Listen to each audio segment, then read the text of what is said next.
A paz do Senhor, amados irmãos, tudo bem com vocês? Hoje vamos estudar Mateus capítulo 5, dos versículos 1 ao 12. Vamos lá? O Sermão da Montanha, as Beatitudes. As Beatitudes. O Sermão da Montanha, mas também conhecido como o Sermão do Monte, né? É uma passagem bem conhecida. Vamos lá, capítulo 5, versículo 1. Jesus, vendo a multidão, subiu a um monte, e assentando-se, aproximaram-se dele os seus discípulos. É quase como se fosse uma sala de aula, né? O professor Jesus, né? O mestre Jesus, e os discípulos, os alunos dele, né? Se aproximaram para aprender, né? Versículo 2. E abrindo a boca, os ensinava, dizendo: Bem-aventurados, bem-aventurados quer dizer abençoados, né? Abençoado, afortunado, porque eles serão consolados. Leiam Isaías, capítulo 61, versículo 2. Isaías é enviado por Deus para anunciar ao povo de Israel a mensagem de salvação e consolo, certo? Aqui Jesus estava o quê? Consolando o povo, dizendo que aqueles que choram, aqueles que sofrem, eles vão receber o quê? O consolo. No versículo 5 fala: Bem-aventurados os mansos, porque eles herdarão a terra. Lá em Salmo 37:11 diz: Mas os humildes viverão em segurança na terra prometida e terão alegria, prosperidade e paz. Versículo 7. Versículo 6, né? Bem-aventurados os que têm fome e sede de justiça, porque eles serão fartos. Versículo 1 e 2 de Isaías 55, Deus dá de graça o alimento àqueles que não têm dinheiro, compre, pois tudo é de graça. Deus oferece salvação a todos, que não gastemos nosso salário com coisas que não nos alimentam, pois só precisamos do alimento espiritual. Então, irmãos, bem-aventurados os que têm fome e sede de justiça, porque eles serão fartos. Quer dizer, as pessoas que agora que vivem na terra, que estão passando por fome, passando por injustiças, essas pessoas têm a esperança em Deus de que essas pessoas vão ser fartas e vão receber a justiça de quê? Divina, certo? E muitas pessoas hoje ricos que gastam seu dinheiro com outra coisa que não o necessário, e até mesmo as pessoas que gastam com o necessário, com comida, mas colocam muito a sua esperança e a sua vida em relação ao valor do dinheiro, né? Coloca a sua esperança no dinheiro, acreditando que o dinheiro pode salvar, o dinheiro pode fazer alguma coisa. A gente tem que entender que mais nos vale o alimento espiritual, porque é esse alimento espiritual que nos torna capazes de viver uma vida em obediência com Deus e uma vida de santificação, e podemos alcançar o que? A salvação, certo? Coisas que não nos edificam, que não nos trazem para perto de Deus, são coisas corruptíveis e que a gente não precisa. Não precisamos de ouro, não precisamos de carros, nem de casas. Não estou dizendo que é pecado ter carro, casas. Não. Mas a gente não pode colocar o nosso coração e a nossa esperança nessas coisas. Pelo contrário, a gente tem que colocar o nosso coração e a nossa esperança em quem? Em Jesus, em Deus, certo? Devemos buscar coisas incorruptíveis. Tem uma passagem que fala: comprem riquezas no céu, onde as traças, né? Onde as traças não corroem e nem o ladrão pode roubar, né? É mais ou menos isso a passagem. Então a gente não pode ficar colocando a nossa esperança somente em coisas aqui da terra, coisas que vai passar 1 ano, 2 anos e vai estragar, vai sumir, entendeu? Então, essas pessoas que agora têm fome, essas serão fartas, certo? E aqueles que são injustiçados vão receber a justiça, né? No versículo 7. Bem-aventurados os misericordiosos, porque eles alcançarão misericórdia. Quer dizer, aquelas pessoas que têm misericórdia das outras pessoas, Deus terá misericórdia por elas, porque elas tiveram misericórdia pelos outros. Versículo 8. Bem-aventurados os limpos de coração, porque eles verão a Deus. Em Salmo 24, versículo 3 e 4, faz a pergunta, né? Quem pode ir ao templo? Somente aquele que é correto no agir e limpo no pensar, que não adora ídolos nem faz promessas falsas. Depois que o véu foi rasgado, né? O véu, o que eu falo?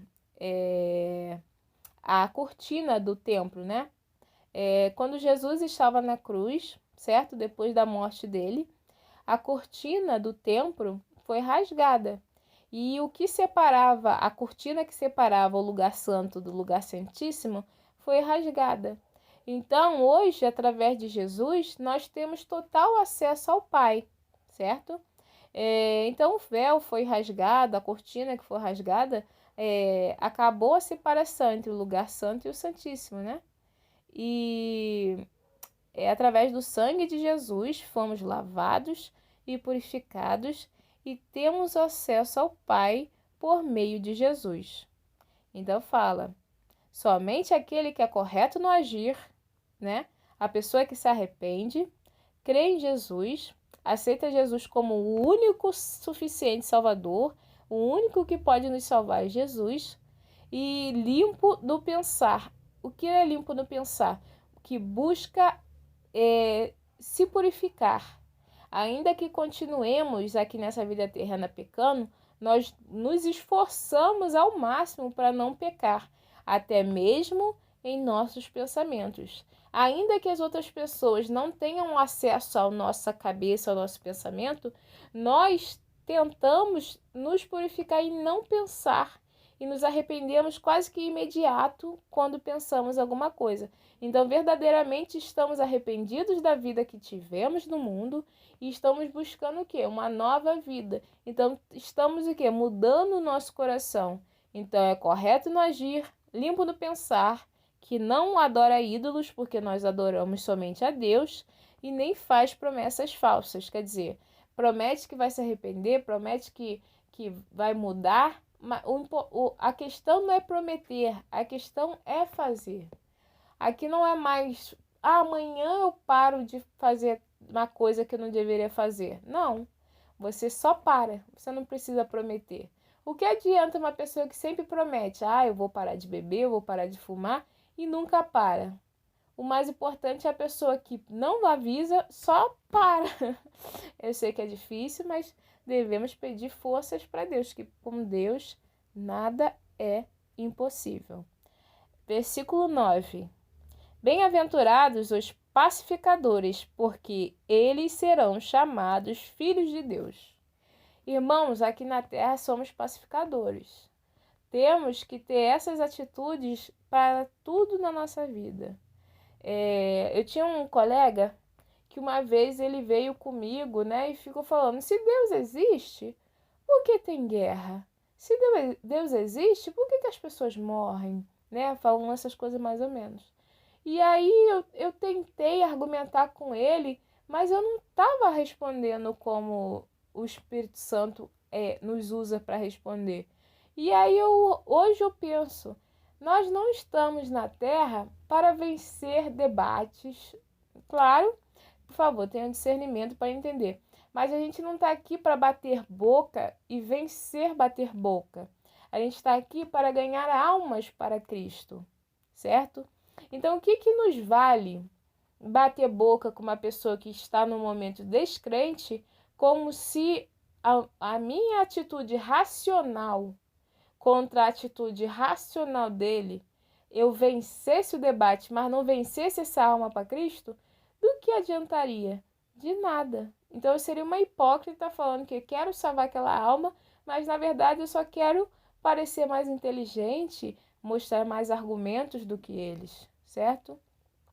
Então nós devemos ser pacificadores. Se a gente vê uma pessoa com uma atitude descrente, muito assim revoltada, a gente não tem que buscar vencer essa pessoa em argumentos, mas tentar alcançar o coração dessa pessoa com as palavras certas. Jesus disse para os apóstolos, certo? Se eu não me engano, acho que foi para Pedro. Depois vocês pesquisam aí a passagem que fala sobre para não temer quando alguns fossem mortos, outros seriam presos e seriam levados para tribunais, né, para grandes autoridades. E aí que não deveriam temer o que eles falariam, porque o Espírito Santo seria quem os revelaria o que falar, ia falar através deles, entendeu? Então é isso, a gente não tem que buscar estar no meio de brigas, não. A gente tem que pacificar em todos os momentos. Imaginem você tem um amigo e você está numa festa.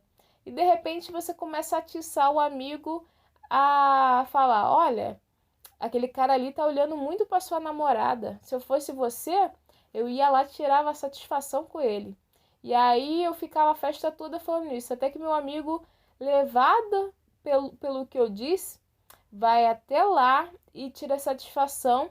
Nisso gera uma briga, nessa briga gera uma agressão, e aí pode gerar uma agressão maior do que aquele cara pode puxar algum tipo de arma, certo? E aí vai o quê? Vai ferir o seu amigo, podendo ser acometido até o quê? Um óbito ali naquela situação. Nós, como cristãos, não podemos ser assim. Nós somos o contrário. Se a gente vê uma situação em que está sendo gerado algum tipo de confronto, nós temos que ser os primeiros a entrar no meio e tentar fazer com que aquela situação, o quê? Melhore. Então o versículo fala, 9, bem-aventurados os pacificadores. A gente tem que trazer o quê? A paz para o lugar que a gente tenha, certo? Na missão dos 72, eu acho, se eu não me engano, na missão dos 72, que fala, entre numa casa e deem a paz naquela casa, a paz de Cristo naquela casa. Se vocês forem recebidos, quando vocês saírem de lá, vocês deixem essa saudação, né, a paz lá. Mas se vocês forem mal recebidos, saiam da casa e retirem a paz.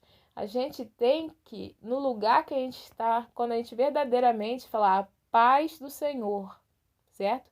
Porque virou quase que um cumprimento cristão dos crentes. A paz do Senhor, irmão, a paz do Senhor. Mas verdadeiramente a gente está desejando o quê? A paz naquele ambiente, a paz naquelas pessoas que a gente está conversando. Então temos que ser pacificadores, temos que trazer o quê? A paz aos ambientes em que estivermos, porque eles serão chamados os filhos de Deus.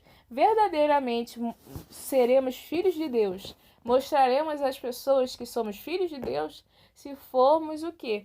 Pessoas de paz, de boa índole, certo? Que não adianta eu falar bonito, falar eloquente, falar muito da palavra de Deus, se as pessoas virem as minhas atitudes, a minha vida e não condiz com nada que a palavra de Deus diz.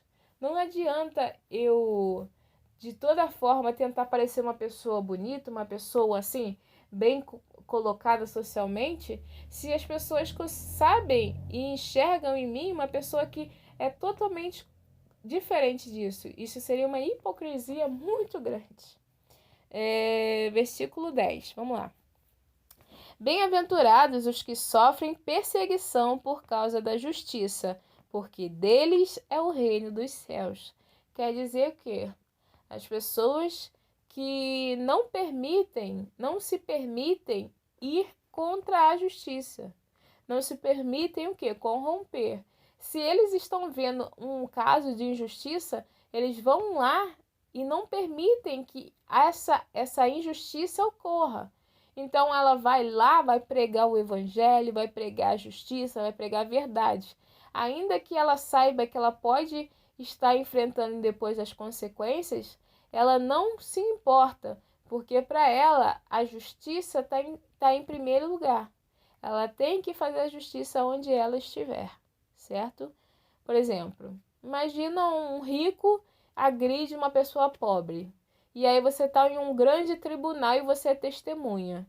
Você sabe que o mais poderoso, entre aspas, falando de poder humano, o poder aquisitivo, né? Seria o rico e o rico poderia fazer algo contra você. Vamos imaginar melhor. Você vê o seu patrão agredindo um colega seu de trabalho.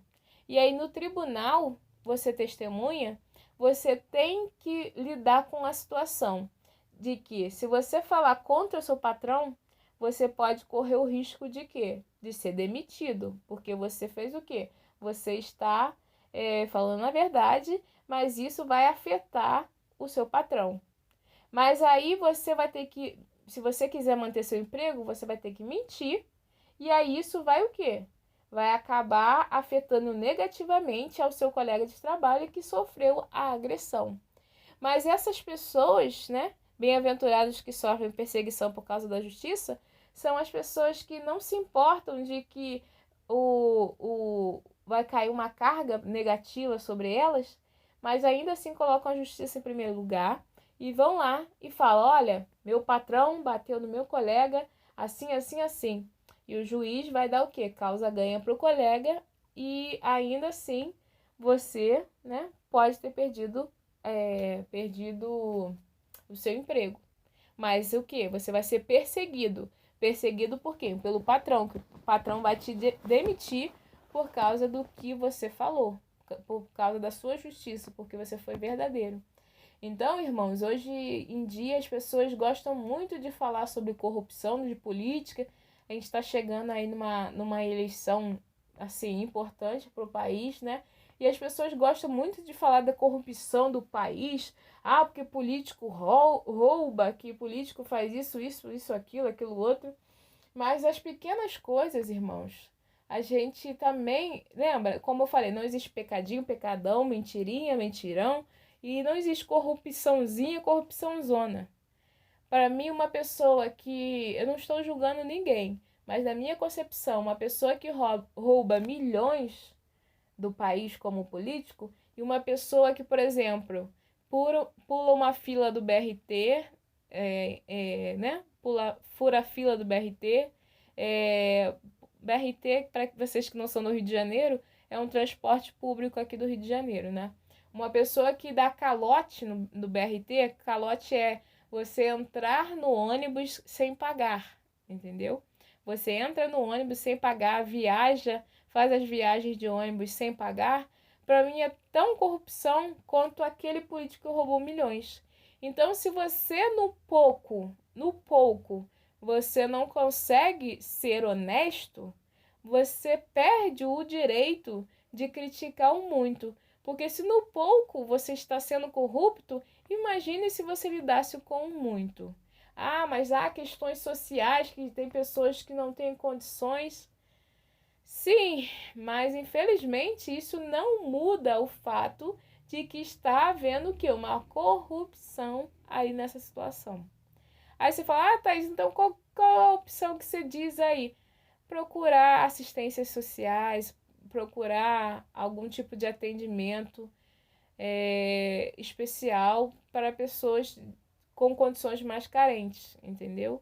Ah, mas Thaís, será que no país tem? Eu não sei, infelizmente não sei, mas isso tudo, apesar de tudo, não muda o fato de que você está se corrompendo, você está cometendo uma inflação, você está sendo corrupto, entendeu? Ainda que 10 milhões de pessoas pulem na frente de um trem, certo? Eu não vou pular porque eu sei que não é algo bom para mim.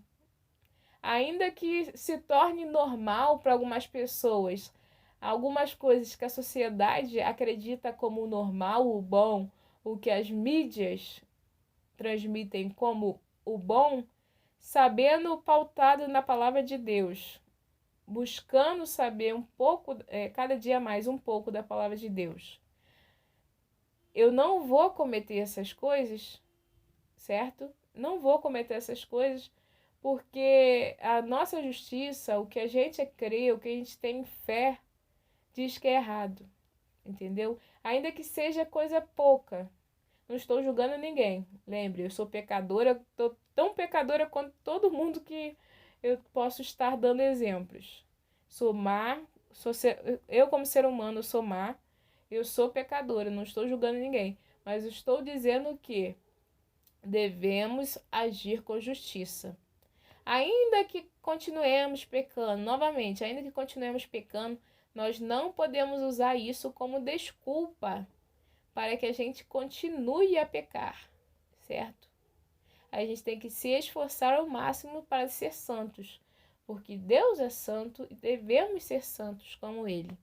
Devemos buscar ser cada vez mais de acordo com a sua imagem e a sua semelhança. Versículo 10. Bem-aventurados os que sofrem perseguição por causa da justiça, porque deles é o reino dos céus. Lá em 1 Pedro, capítulo 4, versículo 14, se forem insultados por serem seguidores de Cristo, isso quer dizer que o glorioso Espírito de Deus veio sobre vocês. Também tem uma passagem que fala, se até o chefe da família é xingado, quem dirá nós, certo? Se xingaram a Jesus, se perseguiram a Jesus, que é o nosso mestre, é o Salvador, imagine nós que somos só seguidores, entendeu? Então, a gente vai fazer a justiça que aprendemos com o nosso Pai, a justiça que aprendemos de Jesus. E ainda que a gente faça isso, a gente vai ser perseguidos. Mas a palavra vem que fala, bem-aventurados, porque deles é o reino dos céus. Então, se hoje a gente é perseguido, se a gente for perseguido por falar a justiça de Deus, a vontade de Deus, que bom! Quer dizer que o reino dos céus é nosso, pertence a gente, certo? Pertencerá a gente. Versículo 11. Bem-aventurados sois vós quando vos injuriarem e perseguirem e, mentindo, disserem todo o mal contra vós por minha causa. Quer dizer, bem-aventurados aqueles que são perseguidos pela causa de Jesus, certo? Por Jesus, por sermos cristãos, por sermos seguidores de Jesus. Se formos xingados, se formos perseguidos, se falarem mal de nós, se mentirem a respeito de nós, bem-aventurados nós somos, quer dizer, abençoados nós somos. Por quê? Porque também o reino dos céus é nosso. E aí fala, né? Que nem eu citei uma passagem. Se até o chefe da família foi xingado de Beuzebu, né? Chamaram Jesus de chefe dos demônios. Não. Vamos lá ver essa passagem. Em Mateus 12, no versículo 24 e 25. Mas os fariseus, ouvindo isso, diziam: este não expulsa os demônios, senão por Beuzebu, príncipe dos demônios. Jesus, porém, conhecendo seus pensamentos, disse-lhes: todo reino dividido contra si mesmo é devastado, e toda cidade ou casa dividida contra si mesma não subsistirá. Quer dizer, as pessoas achavam que o poder de Jesus vinha de demônios, como se ele fosse do mal, do maligno, certo? E aí Jesus respondeu: todo poder que é dividido, ele logo vai ser extinguido. O que ele quis dizer, mais ou menos? Está dizendo que se havia enfermidade em determinada pessoa e Jesus foi lá e a curou, quer dizer que ela está fazendo contra a vontade daquele que colocou o mal na pessoa. porque aquele que quer o mal da pessoa quer que a pessoa morra. E como pode vir Jesus, que para eles falando seria da parte deles, e veio curar? Fez o contrário. Então todo o reino que fosse dividido ia ser o quê? Destruído. Mas nós sabemos que Jesus é o Filho de Deus, nosso Salvador, Deus Filho, Deus Pai, Deus Filho, Deus Espírito Santo. Enfim, então se até Jesus foi xingado dessa maneira, assim, foi uma blasfêmia muito grande, certo? E quem dirá nós, né, que somos seguidores de Jesus? E versículo 12: Exultai e alegrai-vos, porque é grande o vosso galardão nos céus, porque assim perseguiram os profetas que foram antes de vós. Quer dizer, que a gente se alegre, né? Que a gente fique exultados, porque nosso galardão, o nosso prêmio, quando Jesus voltar, vai ser grande, né? É grande o vosso galardão nos céus. Então nós vamos receber uma grande recompensa por tudo isso, porque se a gente é perseguido é porque está fazendo a vontade de Deus. Lembre, o mundo é inimigo de Deus. Então se o mundo está contra nós, quer dizer que nós estamos contra o mundo. E se estamos contra o mundo, estamos com quem? Com Deus. E fazendo a vontade de quem? De Deus. Então devemos o quê? Nos alegrar, certo? Porque o prêmio da vitória, né, a nossa grande recompensa, a gente vai receber quando Jesus voltar para reinar, certo? E vamos governar com ele. Lá em 2 Crônicas 36:16, fala sobre a tomada de Jerusalém, né? O povo de Israel riu dos profetas e zombaram deles. Deus ficou irado com seu povo e não houve mais remédio, certo? E também lá em Mateus 23, nessa passagem, o povo de Israel riu dos profetas, que os profetas provavelmente estavam falando mensagem da parte de Deus. E como o povo de Israel riu dos profetas, eles não estavam querendo o quê? Ouvir o que os profetas tinham para falar com eles da parte de Deus. Então os profetas estavam, entre aspas, sendo o quê? Zombados por parte do povo. Mateus 23, o versículo 34 e 37, fala sobre o castigo dos hipócritas.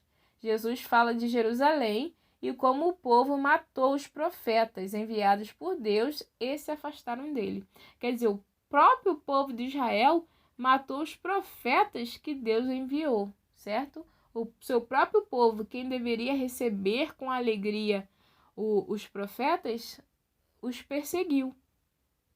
Em Atos 7:52, levanta o questionamento de qual profeta não foi perseguido pelos antepassados do povo que agora traiu Jesus. Então, eles levantaram qual dos profetas não foi perseguido. Então, se todos os profetas foram perseguidos, os apóstolos foram perseguidos, quem dirá nós que estamos vivos aqui hoje, que somos seguidores de Jesus? Nós também seremos perseguidos. E aí Jesus estava o quê? Jesus, a maior autoridade, certo? A maior autoridade de nós cristãos, nosso Deus, né? Deus Filho, Deus Pai, Deus Filho, Deus Espírito Santo, Trindade, um Deus, um único Deus na Trindade, nos dando ânimo, certo? Porque ele sabia que viriam aflições, viriam muitas perseguições, e antes mesmo de virem, ele já estava o quê? Nos alertando, nos avisando, nos animando para quê? Para que não nos preocupemos e que ainda que seja difícil passar, lá na frente receberemos a vitória. É isso, irmãos, a paz do Senhor. E eu falei Atos 7:52, né? Quem tiver mais curiosidade, quiser mais estudar a palavra de Deus, estuda Atos 7. Atos 7 eu gosto muito, é muito bonito. Tem o testemunho de Estevão, e essa passagem é muito linda, é como se Estevão tivesse feito um resumo muito bom de toda a história do povo de Israel, do Antigo Testamento e do Novo. Leiam Atos 7, é como se fosse um pequeno resumo de quase toda a história do povo de Deus. E é isso, irmãos. Abraço, que Deus abençoe a todos.